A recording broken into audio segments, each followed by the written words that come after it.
This is the Pooja and Gurdeep podcast. From 98.1 CHFI Studios in Toronto, Canada. Hey Toronto, this is Ed Sheeran. This is Kelly Clarkson. Hi, this is Bryan Adams. This is Adele. This is Madonna. It's Michael Bublé, and you're listening to the Pooja and Gurdeep Show. It's fun. They're amazing. I'm going to a wedding on Friday, and I love everything about weddings. Like, I love all the love in the air. But sometimes... Is that what that is? Yeah. Okay. Do you ever smell it? Sorry, I thought that was me. There's love in the air, but sometimes it's like you hear the speeches or the vows, and that's sometimes where things start to go downhill because I think there's so much planning that goes into that day. You don't necessarily plan for, oh no, what's my husband-to-be's best friend gonna say in the speech, or like people don't think about those things. The lack of self-awareness sometimes with speeches is a bit shocking. Like, yes. Generally, I find like most of the speeches are good or passable, but you'll always get at least one that's like, oh man, did this person not practice?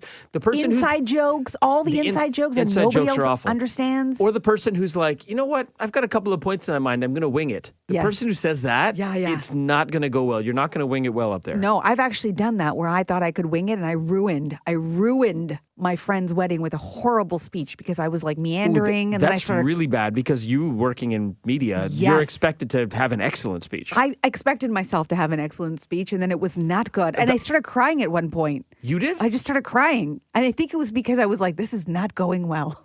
And what? Yeah. That's so weird because knowing you, it's very unlike you to show up unprepared. I know. Well, I never did it again after that.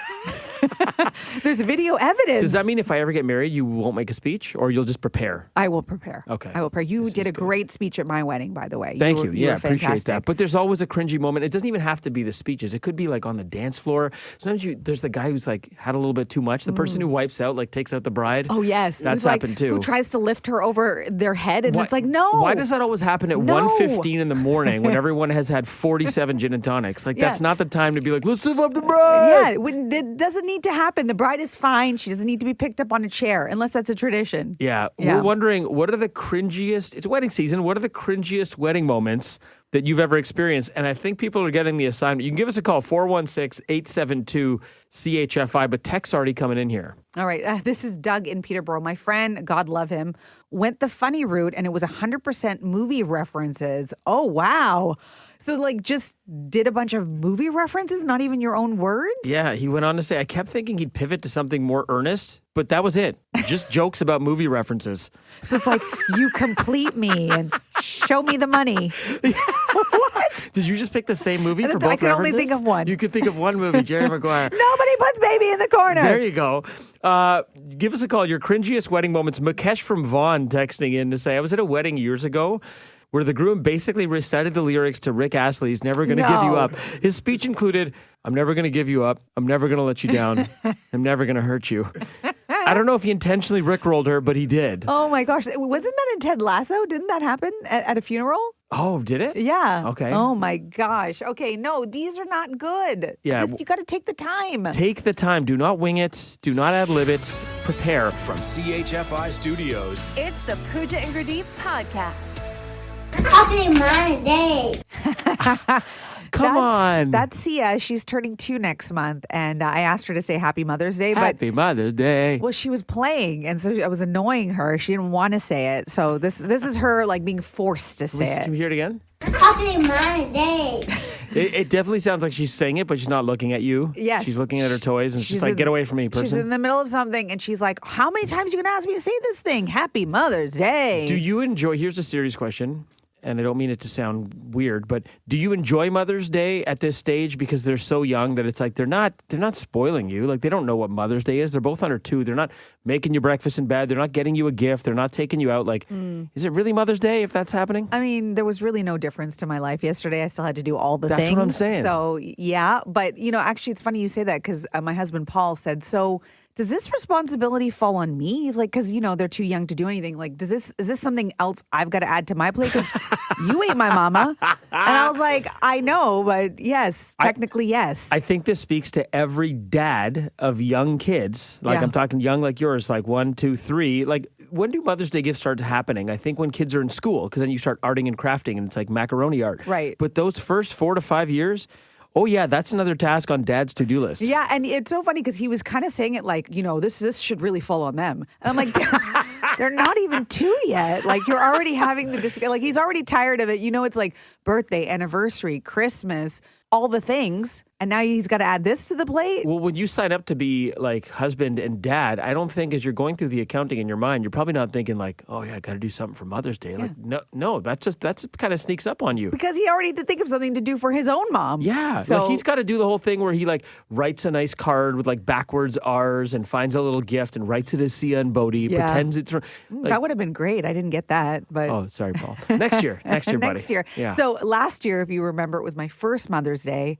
And he got us a food truck because we had all the family over. As one does. And, they it was like catering the food, but they came in a food truck and it was that kind of thing, which was really nice. That's amazing. So this thing just parks in front of your house? Yeah. And then they cook all the food on the truck and then bring it in. It's great. Okay. So like, question, if I'm just like random jerk from the neighborhood and I'm just like walking by and I see a food truck just, moving and shaking out front, can I just pull up to the window and be like, I'll take a spicy kebab and a souvlaki and some fries? Like, please define moving and shaking. It's standing still in front of the house. No, but I mean, things are happening, Yeah, It's whirring and there's oil and there's things are getting fried up on the grill. And can I just lean into the window and be like, I'll take a souvlaki and a fry? On Pooja. Yeah. She's paying for it. Is that okay? Like, is it for the neighborhood? Sure. I mean, nobody did that, but yeah, if they wanted to, they could. Steph, did you get a food truck for Mother's Day? I did, because I went to Pooja's. That's why you didn't have one. And I took it from your house this year. And I had a food truck this year. Yeah. I got one year. And now I get it. It's over. Food truck, every occasion. The Pooja and Gurdeep podcast. From 98.1 CHFI. Yeah. So, not sure how much you're going to use this one today, but it's National Dance Like a Chicken Day. Woo! Y'all know the chicken dance? I hear that song and it just makes me want to get up and dance. Really? Yeah. Yeah, it makes me want to hit the buffet.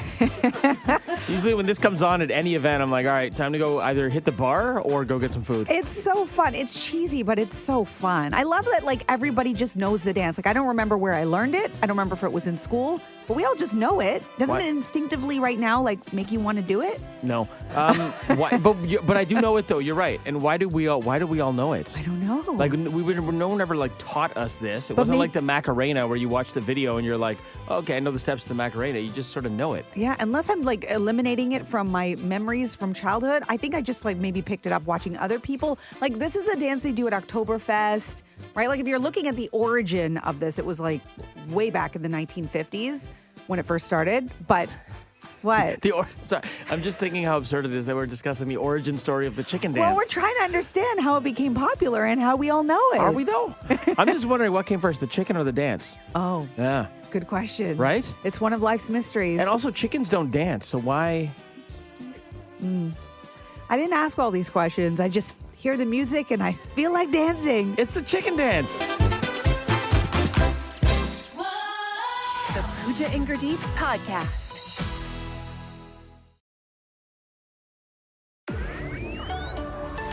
This is the Pooja and Gurdeep podcast. How happy are you, Gurdeep? Say like a solid 6.5. Oh, 6.5? Yeah. You seem happier. Oh no, my scale's out of 8 though. Oh, okay. Yeah. So it's pretty good. Okay, you just create your own happiness scale? That's right. That's awesome. Yeah, what about you? I would say I'm about an 8. 8 Out out of of 8? 10. Oh, out of 10. Okay. Yeah. All right. So Like- we're kind of the same. I mean, normal people have a scale out of 10, but whatever. Whatever makes you happy, Gurdeep. We're asking because when it comes to Canada ranking in the World Happiness Scale, there's a survey. Yeah. We rank 58th. Okay, so that's 58th, though, specifically amongst people 30 and under. Overall, Canada ranked 15th, which is still, I think, a bit lower than Canada normally does. Yep. And can I just say, when like certain countries dominate certain Olympic sports, you're like, oh, this country's obviously going to win the gold medal in this. These happiness rankings, like Scandinavia, it just kills these things every time, year. every Like, time. the top 4 happy countries overall: Finland, Denmark, Iceland, Sweden. I question the judging. I know it's kind of a tough thing to quantify, right? It's on many different factors like affordability and stress and longevity. I 100% believe it. And let's face it, with everything that's happening in the world right now, it's tough. It's to tough. be happy and affordability and all the things that add to the stresses of everyday life. Big time. I totally get it. And the thing that really stuck out to me, okay, so Canada 15th overall, sure, we could be better, but the first thing you highlighted there, 58th in happiness amongst people specifically 30 and under, which totally makes sense to me because you think about how hard it is for people. And I think about my nephews who are in their teens. When they're coming up and they're moving out of the house, how are they going to be able to afford a place to live? How are they going to... It's mind-boggling because things have escalated so quickly in terms of cost. It's so true. And they have different challenges. Younger people have different challenges that we perhaps didn't have when we were in our 30s when it comes to even social media and all the things that come with that, with anxiety and depression and, their mental health.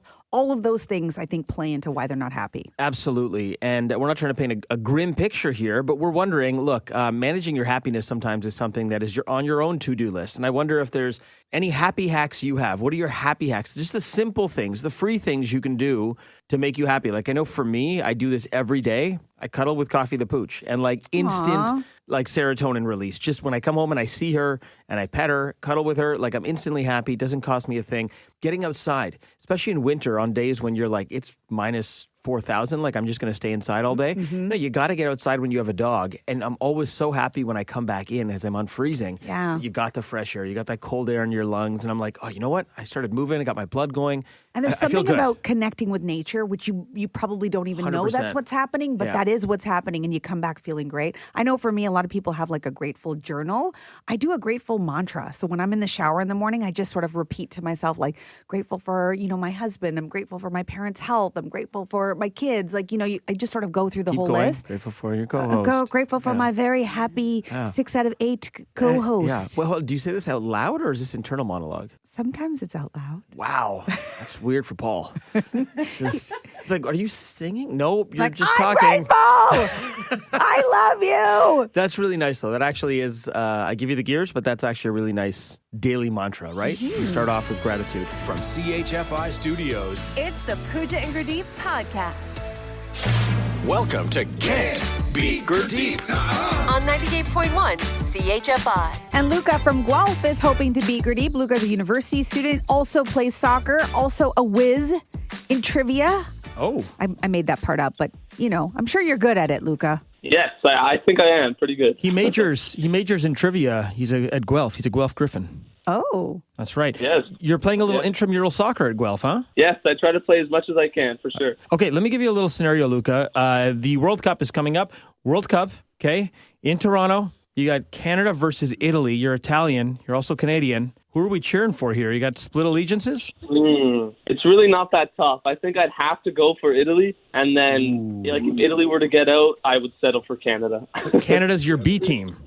I'd have to settle for that for sure. Okay, also fitting because you're about to get a B grade in Can't Beat Gurdeep. Ooh. I hope not. Luca, it was going so well up until that point. Okay, you know how it works. I'm going to give you 5 trivia questions. I'll give the same 5 trivia questions to Gurdeep. You have to get more right than him. That's how you win $100 of his money. So why don't you go ahead and do the honors of kicking him out of the studio, Luca? All right, Gurdeep, I'm giving you a red card. You got to get out of there. Oh, snap. It's gone. Okay. Okay, here we go, Luca. The Toronto Maple Leafs fired head coach Sheldon Keefe. What British classic rocker sometimes goes by the nickname Keefe? Keith Hartley. Mike Tyson says he's eating raw meat to prepare for his fight against YouTuber Jake Paul. What is the French dish that features raw ground beef? Tartare or steak tartare. A zoo in China is being criticized after visitors complained the animals in their panda exhibit were just painted chow chow dogs. What is the Italian word for bye? Ciao. There may be a sriracha shortage coming due to pepper supply issues. What is the name of the show where celebrities eat hot wings while being interviewed? Hot ones. A new survey says 81% of young people think a 4-day work week would boost their productivity. How many hours are there in 4 days? 96. Okay, Luca, we're going to get Gurdeep to come back in. See how he does with the same 5 questions. You're back. Yeah, you're not normally don't get let in after a red card, but I bribed the ref. Oh, okay. As they nice. do in soccer. Okay, here we go. The Toronto Maple Leafs fired head coach Sheldon Keefe. What British classic rocker sometimes goes by the nickname Keefe? Geez. I don't know. Mick Jagger? Mike Tyson says he's eating raw meat to prepare for his fight against YouTuber Jake Paul. What is the French dish that features raw ground beef? Steak tartare? A zoo in China is being criticized after visitors complained the animals in their panda exhibit were just painted chow chow dogs. What? Is that real? What is the Italian word for bye? Arrivederci. There may be a sriracha shortage coming due to pepper supply issues. What is the name of the show where celebrities eat hot wings while being interviewed? Hot ones. A new survey says 81% of young people think a 4-day work week would boost their productivity. How many hours are there in 4 days? 96. Okay. Luca, you got 4 out of 5 correct. Oh, he did well. Gurdeep, you got 3 out of 5 correct, which means What? Luca, you beat Gurdeep. Luca, you might be the youngest adults to beat me. Wow. Well done. Really? Yeah, okay, so the only one that you got wrong, Luca, is also the one that you got wrong, Gurdeep, is Keith Richards. Sometimes goes by Keith, so you were close. You had Okay. Mick Jagger, but yes, it's Keith Richards who goes by Keith. And Luca, being Italian, knew that it was chow. Right. Chow. What does chow chow dogs? What does arrivederci mean? See you later. Oh, Yeah. got it. Hey, what luck you got, Luca. There's a question for Italians, and I'm playing in Italian. I mean, I you know. just... I chuckled a little when I heard that one. I thought that you guys just helped me out a little Luca, bit. do me a No. favor. Go buy a lottery ticket today. It's your day. Luca, congratulations. You just beat Gurdeep. You won $100 of his money. Thank you so much for playing. Awesome. Thank you guys so much. Well done. Thanks for listening to the Pooja and Gurdeep podcast. Listen to Pooja and Gurdeep live weekday mornings from 5 to 9. Only on 98.1 CHFI. Toronto's perfect music mix.